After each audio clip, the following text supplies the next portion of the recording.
times of sharing. Durian ASEAN.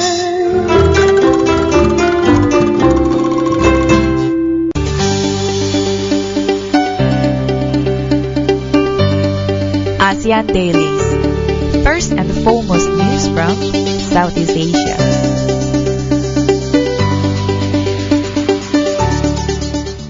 Hey, this is Arlene. Hi, this is Gowri. And of course, you are with us. Welcome to 2015. Welcome. I feel so much older this year. Okay, I know you don't want to talk about it, but noise. I'm not that old, but it's hitting me as well that I am getting older and I need to probably take life more seriously and start making some changes, I think. I'm sorry, Gowri. Who's hitting the big 3-0 here? It's not you. It's definitely not you. Well, I am getting closer though, although I'm not the one hitting it this year. Anyway, so you're listening to us at our ASEAN breakfast call, but we have made some title change in terms of our shows to spice things out. So instead of the usual news commentary, we rename it as ASEAN Dailies. Because we are presenting everyday news from all over Southeast Asia for our listeners. So yeah, that's why we're calling it ASEAN Dailies. So for daily news on Southeast Asia, they can always listen to our breakfast show. Yeah, so in this case, we will be presenting from 8 o'clock to 8:45.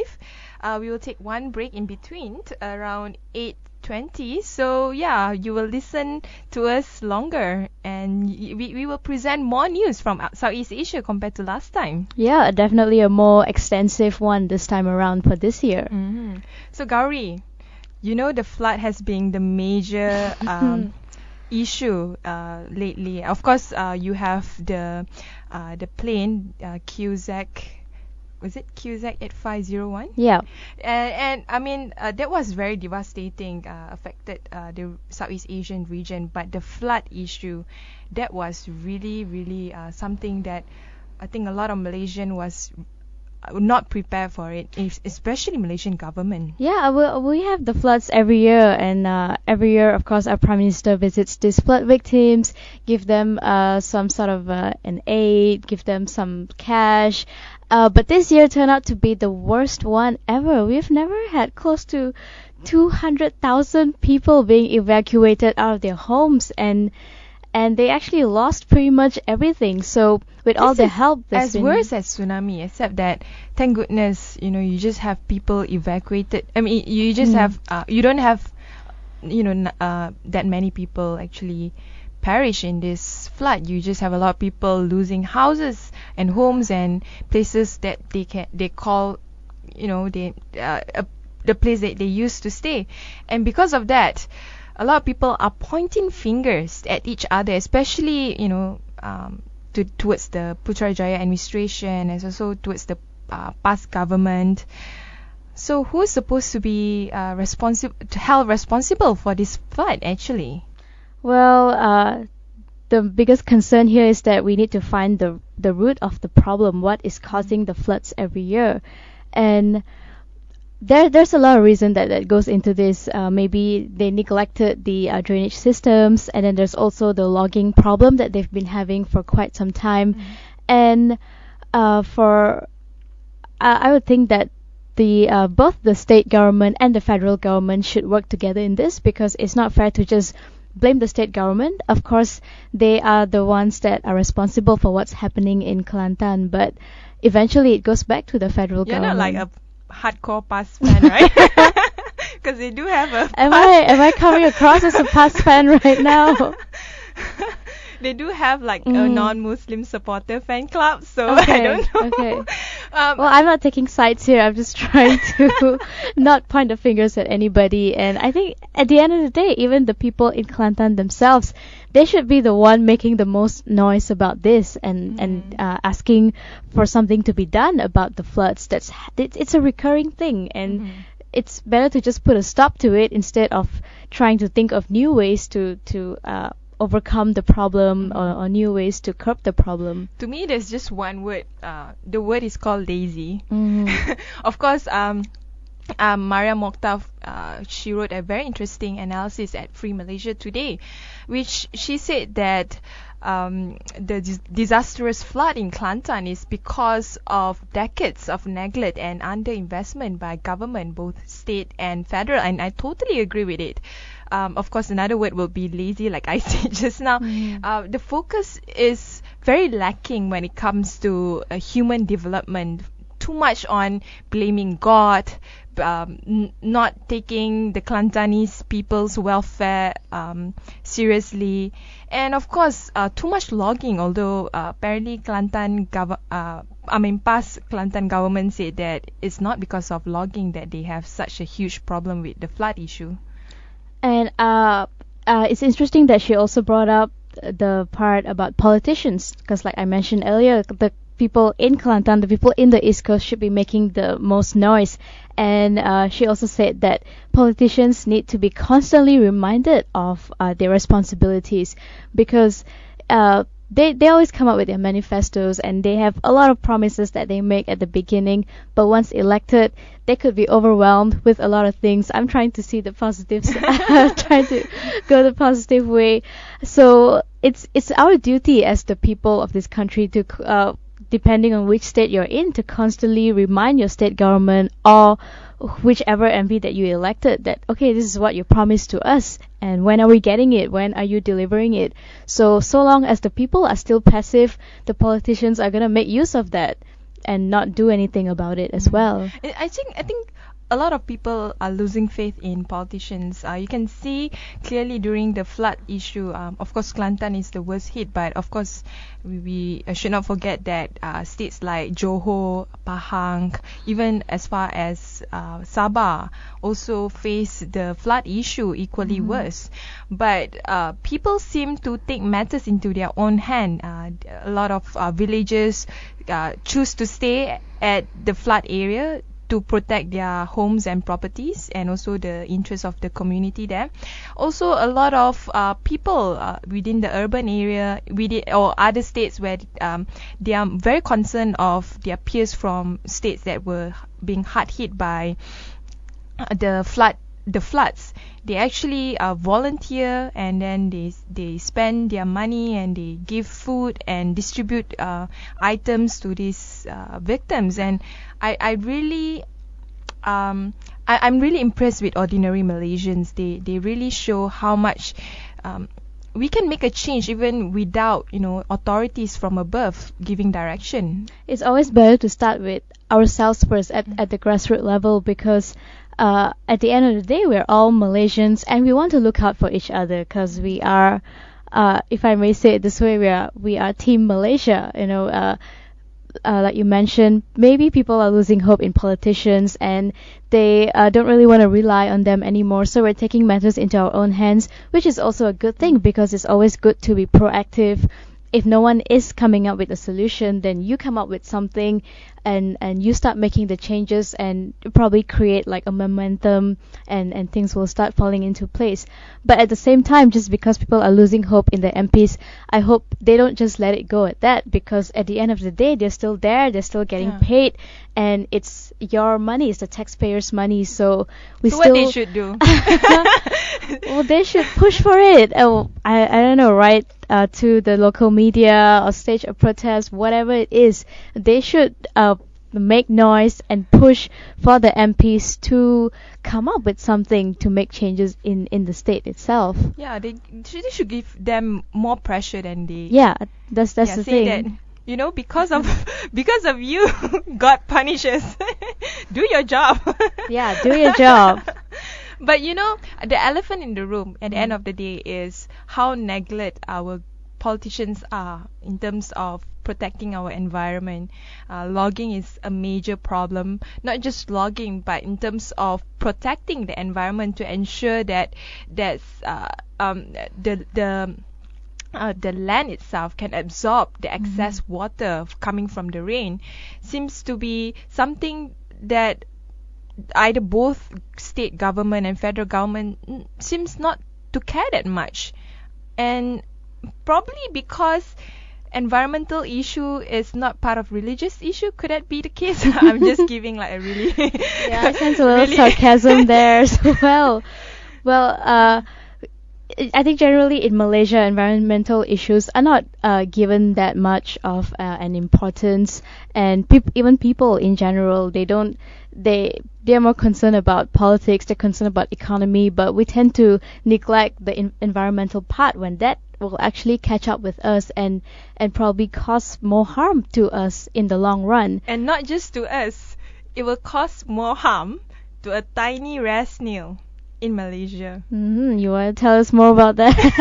I'm not talking about French cooking here, but I'm talking like a new species that was found in a cement in a limestone quarry mine, and it's actually the mine is being mined by the cement giant Lafarge is it? It's called. Sounds very French to me. but the thing about the snail is, if it's a new finding, that's one thing, but another thing is, if no one is taking concern over this particular area, this limestone area, it will go extinct. And we all know that at this rate in today's modern society, new species or old species are getting extinct, like in numbers every year. A lot of new species are getting like near extinct. And it seems that these limestone landscapes from which Lafarge is winning aggregates to make cement, they are evidently of global importance for the biodiversity of the place.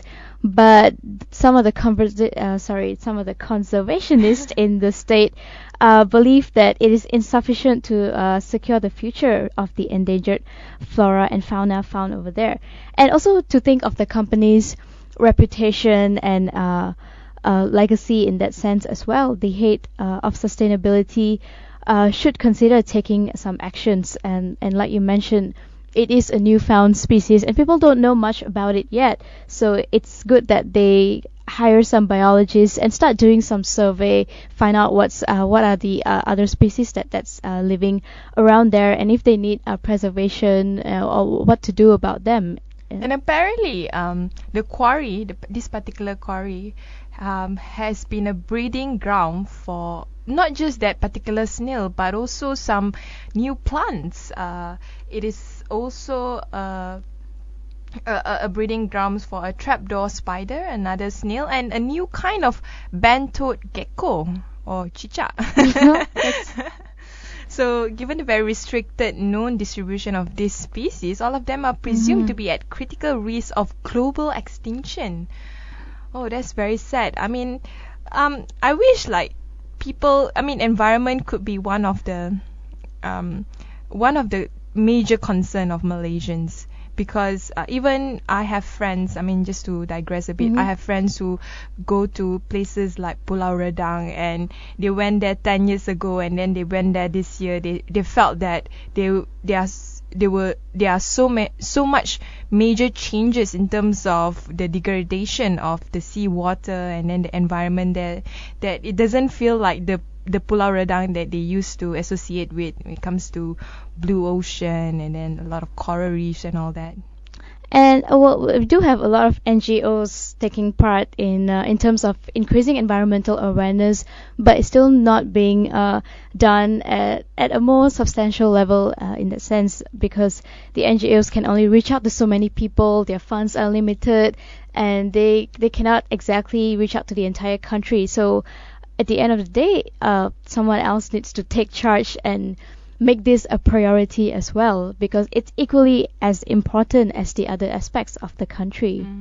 So Lafarge, so instead of making your French snail go extinct, why don't you determine the future existence of the snail? Make sure that new species will be protected, and the environment of Malaysia will be your main priority to be taken care of. Of course, corporation, their end goal is always making profit. But making profit for the short term or long term, that's another question altogether. And another frustration, I think we mentioned about the AirAsia issue early, the beginning of the discussion today. But apparently the weather has been frustrating the AirAsia search teams or search divers because they couldn't detect any pings. Yes, it doesn't help that we are going through the monsoon season right now with all the floods and the heavy rain that's happening. It's been raining in KL nearly every day, and that is of course hampering the search efforts that's being done by all the teams that also Indonesia sent over to try to locate for something and look for any debris, any part of the plane to be found, because so far they've only found a couple of bodies, and a lot of other family members are still waiting to hear something. They also found some metal wreckage. I think 5 different objects were being found on the sea. But in terms of the sea floor, they have problem in detecting, in getting the ping back. So it's a bit frustrating, especially for the Indonesian authorities. And it's a bit sad for AirAsia because it is one of the most promising airline. And one of the most affordable ones as well. In this region, yeah, of course. And now they are being hit by a lot of different problems. And now the Indonesian government is saying that the route that they were taking was not approved by the government. So there's a lot of complication there. But happening. One thing that everyone was impressed with was how Tony Fernandez personally handled the whole situation. And from the start, he took all the responsibility. He didn't want to point fingers to anybody. He said, this is my airline. I'm responsible. People took the flight because they trusted me, and that makes me responsible for all their lives, for everyone on board. AirAsia, right? I did. I just flew AirAsia last week, and I'm fine. I was a little nervous, but not too much, because although there are a lot of this news happening, and I read about engines failing and planes turning back, but what people fail to realize is there are also hundreds of other AirAsia flights that actually made it safely to their destinations. So that was the thing that comforted me in a way. So I wasn't too nervous actually, and it was only a 1-hour flight. But when it comes to companies, airline companies, when the public lose confidence in the airline itself, especially the safety of the airplanes from the airline, it's hard to make money, especially when you are in the budget airline industry. You're not making much, so you need the volume to actually create profits. So yeah, Tony Fernandez, there's a lot of work, PR work you need to do. Of course. But then again, if you go to KLIA, there are still hundreds to thousands of people there. So people, I think, still have hope in AirAsia. Let's not let a couple of incidents hamper or totally make us boycott AirAsia. But the long-term discussion, it's not so much about AirAsia or even the Malaysian Airlines MH370 or MH17. It's about the whole industry itself needs to be revamped. Partly because a lot of the safety issue when it comes to the technology, the black box, the GPS and all that, they seem to be using low, I would say outdated technology in this case. Because with the era of GPS, with the era of satellite, internet, I can actually detect where you are, Gowri. Yes, you can. Via your phone. Except that I can't turn on my phone when I'm in the plane. So. In today's world, even the satellite can actually zoom into Earth and can detect street names. But why they can't even find, a plane or getting the ping back? So I guess the discussion about the airplane is no longer just about safety, but it's also about revamping the whole industry and the technology itself. Yeah.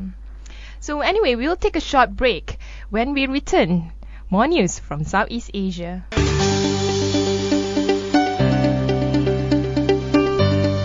ASEAN Dailies. First and foremost news from Southeast Asia.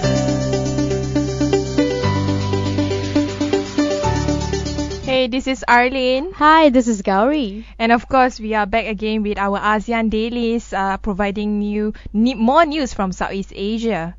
So Gowri, Yes. have you heard of the G25? Yes, I have heard of the G25, of course. What is that? It's not like another NATO groupings or some other regional groupings, Well, right? no, it's actually a group of how do I say it? Not a group of Malays actually who actually came together to fight against extremists. You have to and put the bigots. word eminent Malays. Eminent, Yeah. prominent Malays. Yeah. As in, like, they have titles, Dato, Tan Sri, whatever. Actually, this group of eminent Malays, they are really concerned on the state of race and religion, especially religion, the way how people are scared to discuss about religion, how religion are being used as a political tool for people in power, to control society, and they are really concerned about it. And that is, of course, sadly happening quite widely in this country, and a lot of people are not happy about this. But not a lot of people are actually speaking up. So this 25 prominent Malays actually Now they have plus 11. plus 11. Yeah. That's right. And so they actually spoke up against this. They said that they do not want to deal with any more of these extremist views, any more of this bigots coming up with all these racial slurs, religious hate speech, and all. So there a lot of people have actually come in support of what they're doing, and because eventually this is Malaysia, and we don't want to have extremists in this country. And the great thing is, a lot of these Malaysians they are supporting, they're actually quite diverse in their race and their background. For example, of course, you have the hashtag #IM26 and hashtag Kami Juga 25, which are two very interesting groups that they are creating pool of supporters to support this group, this 25 plus 11 eminent Malays. But there are also like pockets of people, for example, the Chinese associations in Penang coming out to support for a moderate Malaysia. I wouldn't be surprised if Penang is the one that's actually stepping in, because as we all know, Penang is it's under the opposition, and a lot of times Penang gets blamed for being the controversial one, the scandalous one that we're always. I say we because I'm from Penang. That's why. Yeah. That we're always doing something unconventional and trying to stir up something. But at the end of the day, I think we speak for everyone when we say we want a moderate Malaysia without extremists roaming around in the country. So you speak for BN as well? I speak for everybody. All I want is a moderate Malaysia where everyone is treated equally, and yeah. I think the main problem here is the government needs to really take the leadership role in terms of ensuring religion is being treated in a way that it's supposed to be, which is religion is a personal faith. Religion shouldn't be politicized. Religion shouldn't be used by certain party to expand its own extremist view. So for a moderate Malaysia is to ensure that everyone can live peacefully in Malaysia, practicing their own religion and not having their human rights violated. And the best way to go about doing that is to start with the people, actually, because we can say it over and over again. Why do the politicians keep doing that? That's because people still fall for it. And if people stop falling for it, then the government will come up with new ways, a different method or a different propaganda or whatever. Gowri, it sounds exactly like how I would fall in love with a guy and keep on falling in love with the same kind of guy. Right. So Because- what's the solution? What's the potion Well, to... people just need to stand up and speak up against it if you're not happy, instead of just sitting in the coffee shop and saying that the government is Complain. not bad. It's not bad. I mean, the government is not doing their job. It's not good enough. So you should actually join people who are actually making a stand like this, like you mentioned. There's the G25, there's the Kami Juga 25 and all that. So maybe people can join these groups of people who are actually doing something about it and slowly make a change from there. So what about my love story? I will give you a therapist number after the show. I'm just kidding about it. But yeah, the G25 is plus 11 is definitely an interesting group of eminent Malays that we should pay attention to, and definitely they are doing something right. Although there are some quarters of people saying that this is a total smack of elitism in Malaysia, as in like, why you need to wait for people who are in position and power to voice out? Why not the ordinary Malaysians? It seems like they say that it seems like Malaysian society are still very much feudalistic in a way that we will only move forward when people who are above us are saying something. Do you agree with that? Well, most of the time, for people, especially people who are not well educated or what, they probably want to do something, want to say something, but they don't know which is the right platform to do it, which is the right medium to go about doing so. And in that case, they have to wait for someone in power or in position to actually come up and say something. Whereas for this other group of Malaysians who are educated and who are well equipped with knowledge about the country and all, there is of course no reason for them to wait for someone in position to do something about it. But it's become such a Malaysian thing that we're so passive about most things. We complain most of the time, no doubt. There's a lot of things that we're not happy about, but it's not very often that we actually take some action or actually do something about it. So but will you wait for a Tan Sri to voice out for you to voice out? I don't think so. Well, first of all, I don't know any Tan Sri personally, so I guess the best way to do it is actually for people themselves to come together and voice it out, because when you speak in a group, it speaks louder than when you speak alone.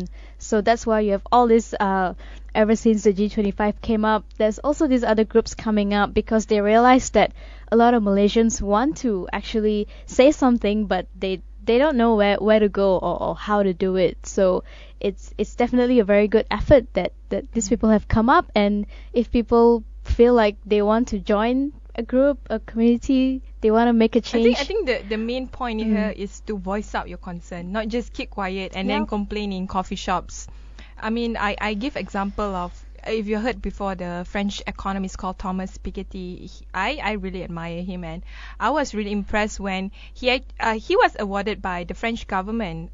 It's a very high level award, but he just completely rejected it and say that, hey, you know, instead of rewarding me something, the award actually was founded by, guess what, Napoleon Bonaparte. Oh, wow. Yeah, it's a very old and prestigious award, but he completely rejected it, and he said that, hey, instead of giving me awards, why don't you focus on the economy?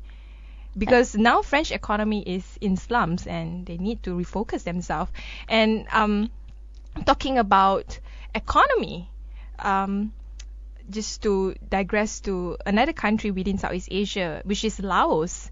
It is definitely committing to realizing AEC, but do you believe in it? Because Laos, as we all know, is very poor, backward, agricultural base, and of course it's a socialist country that's somehow trying to make sure that all its society to be pagans. No, I don't know. Well, that's a I'm sweeping skeptical statement. I would about say. most countries, not just Laos in that sense. I'm actually skeptical about most countries.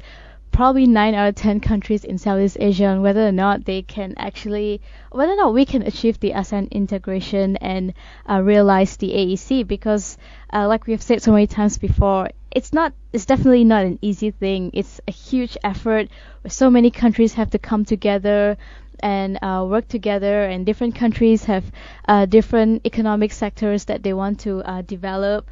And it's 2015 just started, and of course we're all optimistic about it, but it's still a bit hard to say at this point. But it's great to see a country like Laos actually stepping up and saying that we are committed to making this happen. And of course we want every country in Southeast Asia to be fully committed to this. Okay, when when I say committed, this is what Laos has made in terms of progress. Okay. A trade portal, an online platform to boost transparency on trade-related regulation, and they also pave the way for future implementation of the trade facilitation agreement in the WTO.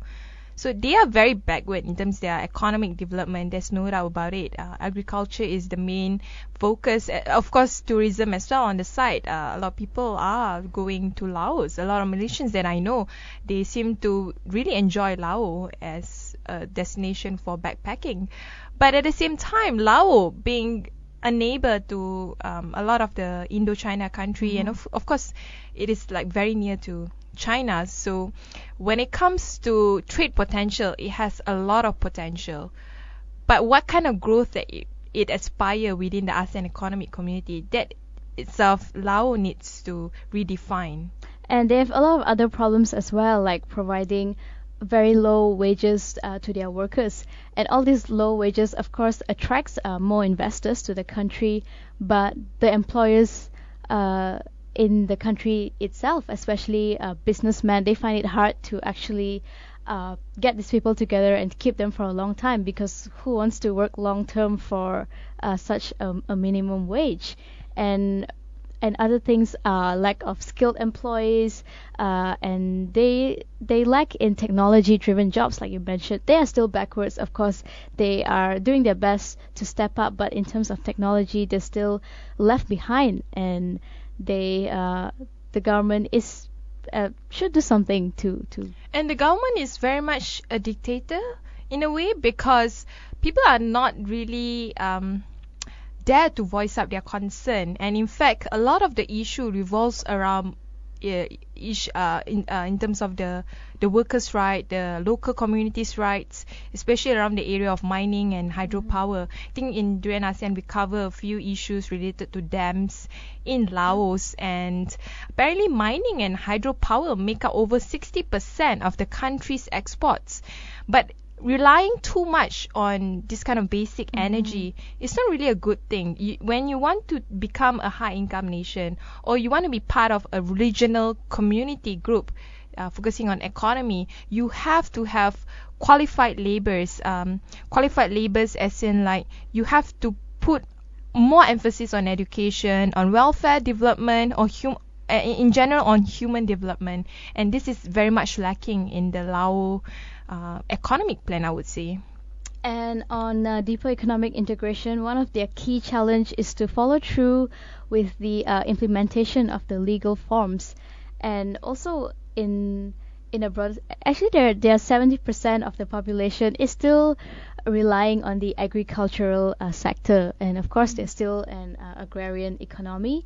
So in terms of generating higher income and improving the livelihood of farmers, this will actually create more job opportunities and get more people involved in this, and it will benefit the economy in the long run. But what they really need right now is the competitiveness that they are lacking. And talking about competitiveness that is lacking, another area that is hampering is Myanmar. Myanmar returns to what sells? Heroin. So that's a weird kind of economic growth there you see in Myanmar. A decade ago, Myanmar seems on course to wipe out all the opium fields and heroin jungle labs along the eastern borders of their own Golden Triangle. Of course, a lot of us probably had heard the word Golden Triangle, especially, I don't know about you, but during my geography class, we actually learned about the Golden Triangle, where opium trade is actually quite something. Maybe it's just our teacher who has more time to tell us this kind of stuff. Anyway, apparently they are bringing back the heroin trade and also plantation. And growing opium poppies is actually illegal in Myanmar, but the farmers are quite desperate. They are poor, and they're saying that we don't have a choice, and this brings in the money, so why don't we just go back to to heroin and to growing poppy seeds. And they said, of course, we don't want to do this for our whole lives. We know this is not good for society, not good for other countries. But as of now, there is no other option for them but this. So you know who's Myanmar's competitor in terms of growing poppies? Afghanistan. Yes, the Taliban have a crave for making for poppy, as in like to make money. And Myanmar has actually stopped in 1980s in terms of growing poppies and became the world largest suppliers for heroin. And also it has a lot of pressure from China to stop growing poppy. But instead of disappearing, opium production migrated south away from the Chinese border into areas controlled by a patchwork of ethnic groups, some of them allied with the government. So it seems like the government might be supporting. And according to John M. Whalen, who is the director of the United States Drug Enforcement Administration Office, he said that the biggest problem here is the government turns a blind eye, because even the local government officials and military officers are not directly involved in the trade, but they are paid to sort of look the other way and you know, just it's like what she say in Malaysia, like tutup mata sebelah. Well, I don't know what to say, because in other words, it's a complex Are you issue. sad? I'm a bit sad. You sound really upset right now. I'm a bit sad because they should probably allow some drugs to be grown there. No, just kidding about it. But the reality is, the farmers are so poor. They need to make money. And the closest thing that they agree to, you know, we can cultivate coffee, but it takes 3 years to produce the beans. And of course, they don't have that kind of money to invest in growing coffee at that kind of lifestyle that they have right now. So what they can do is to grow opium. They have no choice. I can totally understand, you know, their situation. So if the government is really serious about it, of course they can always close a blind eye. But if they do not want, they want China to still be their friends, they should do something about it. Invest in agricultural sector, especially focusing on commodity crops like coffee. You know, nowadays people love coffee. And this opium poppies was actually used for medical reasons in Myanmar for as long as anyone can remember. And even they also use small amounts of raw opium to treat fevers or stomach ache and even to cure snake bites. But then of course it surged from there, and they started using it for the wrong reasons, and that's when everything got out of control. But the sad part is, of course, right now at this point it is more profitable for the people, so that's why they are resorting to grow the poppy seeds, although it's going against their conscience. So in other words, yes, you can take heroin and smoke opium, but just don't do it for non-medical reasons. So for us at Durian ASEAN, we will always try to bring you the best from Southeast Asia in terms of the news coverage. That's all from our news ASEAN dailies. Yes, don't forget to give us a like on Facebook, and also follow us on Twitter, on Instagram, and leave us your feedback about the news or whatever that you want us to discuss about. We will return back with our Monday morning matters.